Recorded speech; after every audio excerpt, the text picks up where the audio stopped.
Hello and welcome back to the port. I'm the Gap Major, and this is a review of the German Tier 6 premium cruiser, the Weimar, which is available for 12,500 doubloons.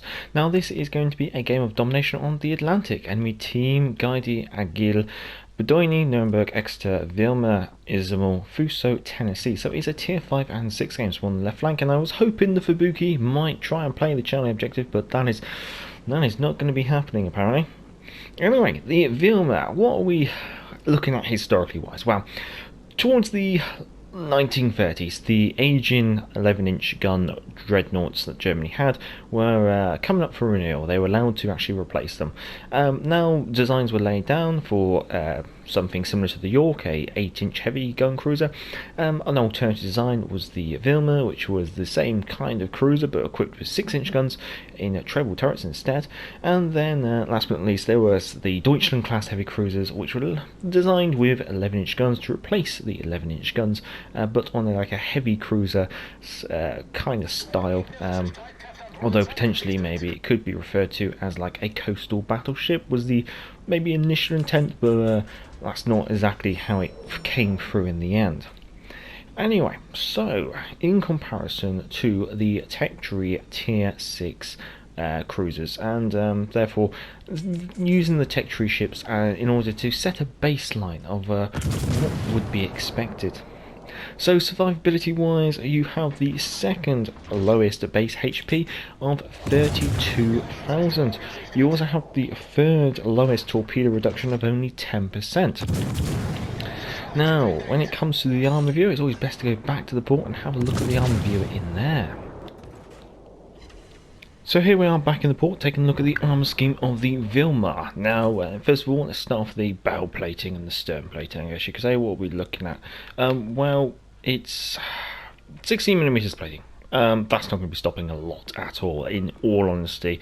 You might be able to resist 8-inch AP, so against cruisers, you should be alright, but against battleships or high caliber cruisers, anything above 8-inch, so Graf Spey for example, they will be able to punch through your bow of armour piercing shells. Taking that away gives you an idea of what we're looking at behind the scenes. Superstructure, let's get that over and done with. That is 20mm, 13mm of plating. It's not going to be stopping much, it's just going to be soaking up damage, so we can take that away. Let's move on to the Torpedo Bulge. Torpedo Bulge looks to be quite low down. It's only 60mm of plating, and it's not going to be having much impact on your overall gameplay when angling against enemy ships, so we can make that disappear. Moving on to, let's do the upper armoured bow. So the upper armour bout, and it includes the lower armoured bout as well. So the upper armoured bout is 25mm thick, which is capable of resisting 14-inch AP shells, whereas the 18mm thick is capable of resisting most calibers of AP, I believe. So what that does mean is you've got this tiny amount of lower armoured bout, which you could potentially bounce a battleship caliber shell that's above 14-inch off, but it's not really worth chancing your arm. Whereas your deck and your upper armoured bout, the most exposed part of your ship, which will be coming into contact from enemy battleships, I guess you say, can only really resist 14-inch AP. Taking that away, turrets. Generally quite intriguing. The barbettes are quite heavily armoured, the turret facings are quite heavily armoured, the turret roofs, the rear part of the roof is actually quite thinly plated, and the actual turret rears are quite thinly plated. So potentially if you're getting smacked in the back of the turret, which is potentially possible, you could actually have your turrets incapacitated that way.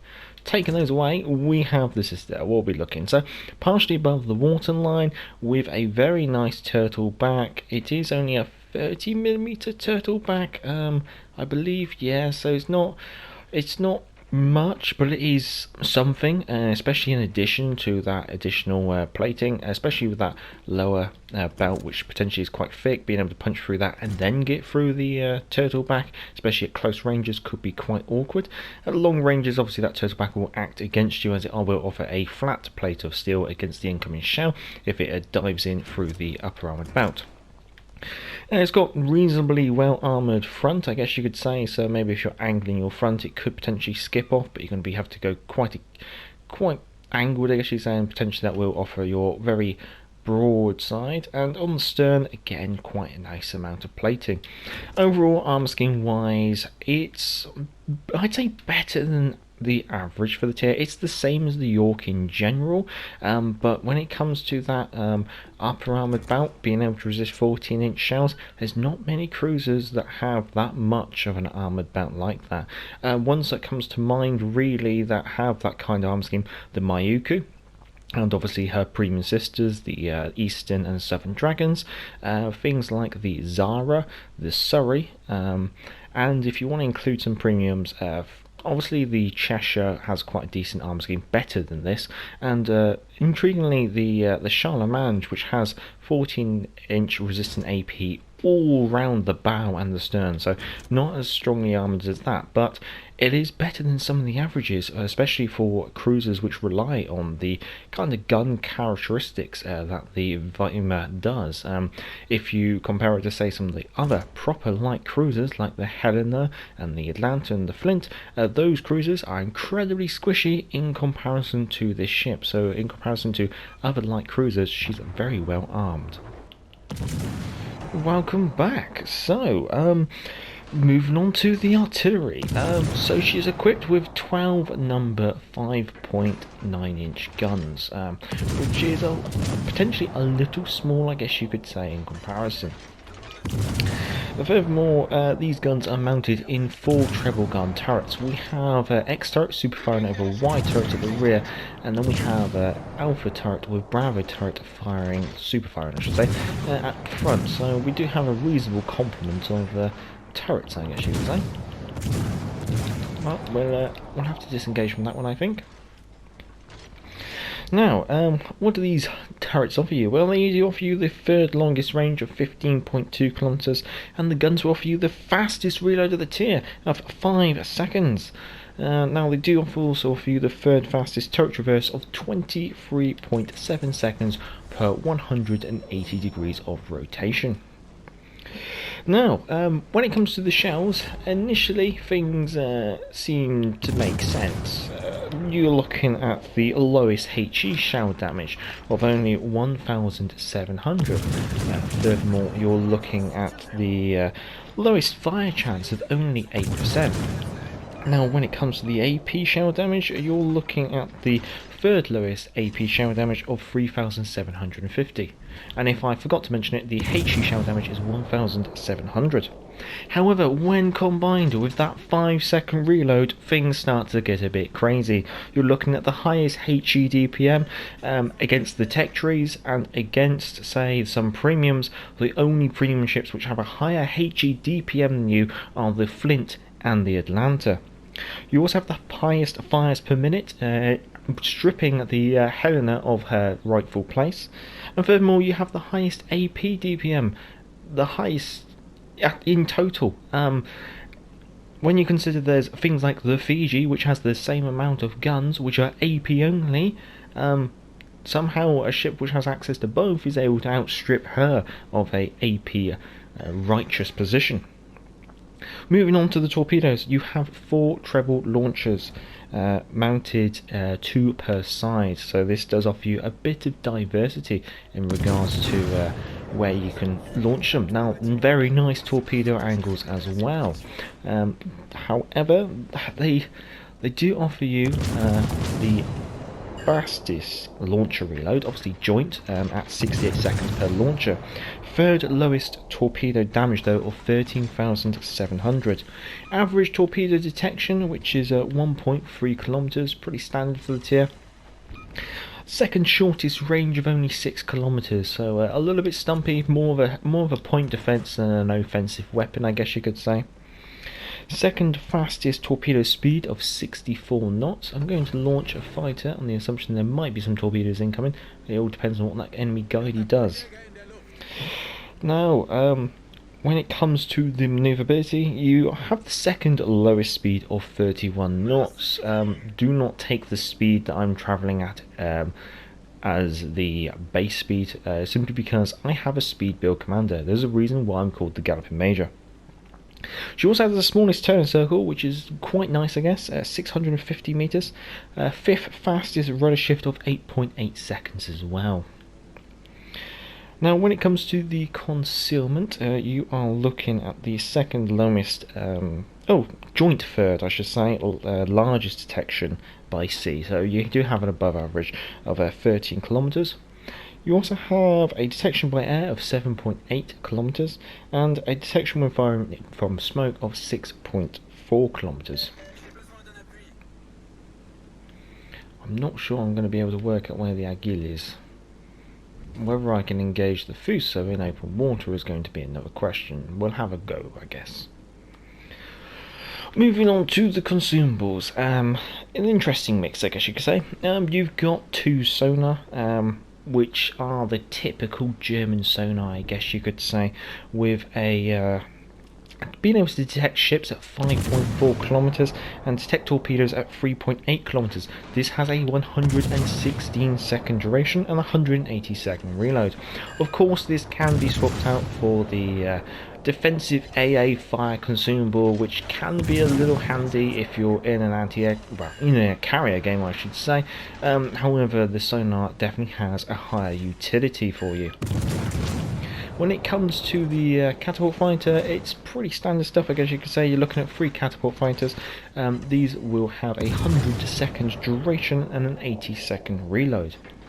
As per all premium ships, she does come with a Type 9 permanent camouflage, which obviously will increase your increase incoming dispersion and decrease your detectability. Now the Fuso has got 14-inch guns, and there's potential that I might be able to bounce this off my armoured belt if I so desired. However, what we're doing here is we're just doing a little bit of tickling, but I think we're going to switch back to HE, I think. Now, as always, down in the description will be my commander build and the modules used. In the case of modules, I've taken Aiming Systems Module 1, Propulsion Mod 2 and Steering Gears Module 3. Basically, just trying to give me a little bit of everything, and Propulsion really does help with getting your speed back up and going, especially if you're playing a speedboat like I am. Now, the reason why I've chosen the speed build is simply because the DPMs are already pretty good. I could obviously improve those, but I'd like to really maximise my manoeuvrability, because that can be quite nice. I think we might switch to the Nuremberg. I don't know why I haven't done so yet, probably because I'm reviewing. I'm a little bit tunnel visioned. And the Fuso hasn't been able to touch us, so we'll see if we can work over the Nuremberg. Now, she looks like she's quite maneuverable, so I'm going to probably start doing what I call like chain firing. This is where I try to anticipate a couple of multiple routes in which the enemy ship might go, and then hope that eventually he might turn into one of them, and over a certain amount of time I might be able to, it looks like maybe a bit left rudder, I might be able to finish him off. There you go. So sometimes if you're targeting a very movable or mobile target, sometimes doing things like chain firing can obviously help you get that damage over time. Against the Fuso it's not completely necessary, but it's simply just because that's the way my guns are. Again, he's firing AP. So if we get angled, but I think I'm going to have to start doing something a little bit different. I'm going to have to start turning in and seeing if I can just whittle this Fuso down over time. Maybe see if we can get into torpedo range, I guess you could say.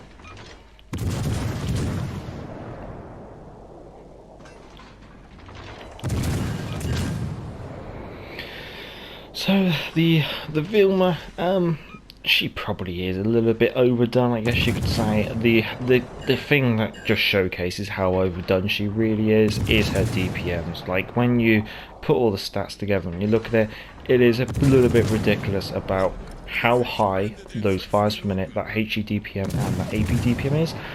For example, when it comes to the HE DPM, it's almost double the average of a tech tree ship.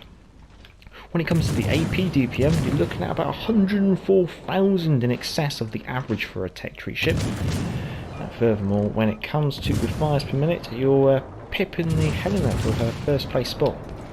Looks like the Fuso's going to try a proper broadside, and so we're going to hope for our armoured belt. We're not going to go nose in, just want to make sure it's on our armoured belt, because the Fuso doesn't have high caliber guns. So, and then we're going to use a bit of AP, and I think we'll just switch to a bit more HE because it's all shattering and bouncing off the turrets.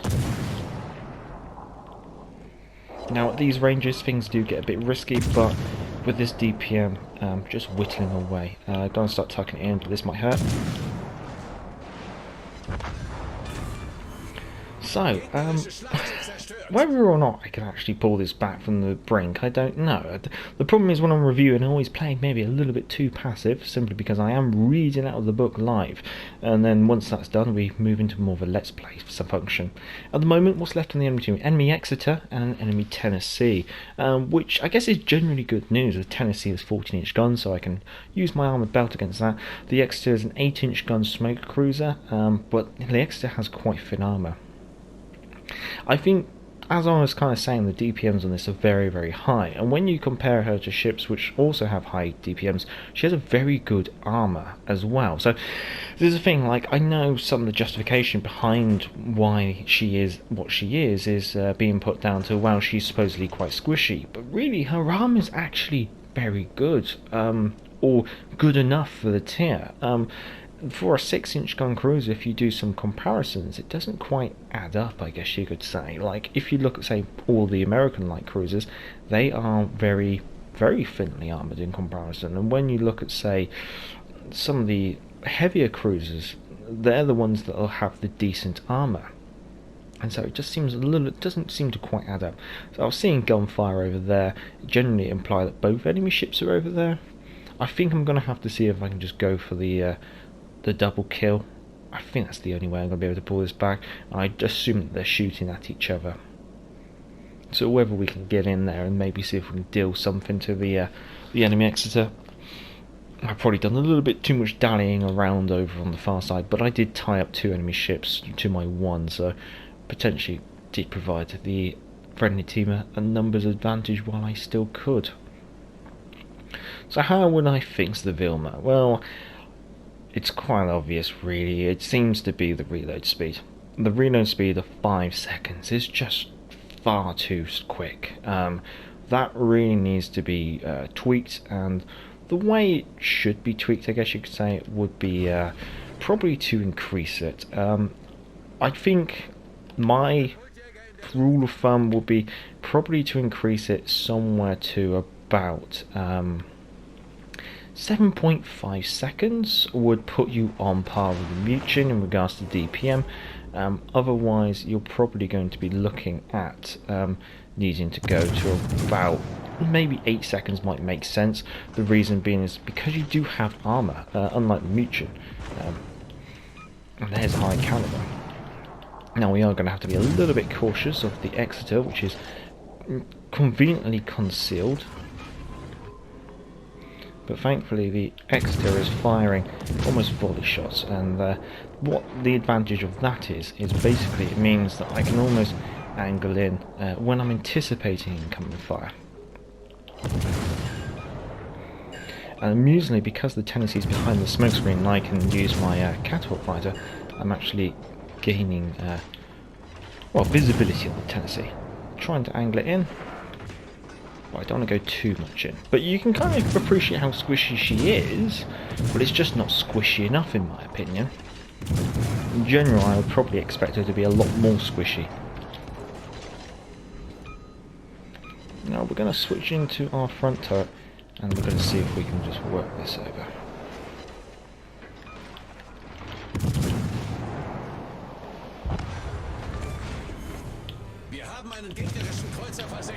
I don't think we got enough time.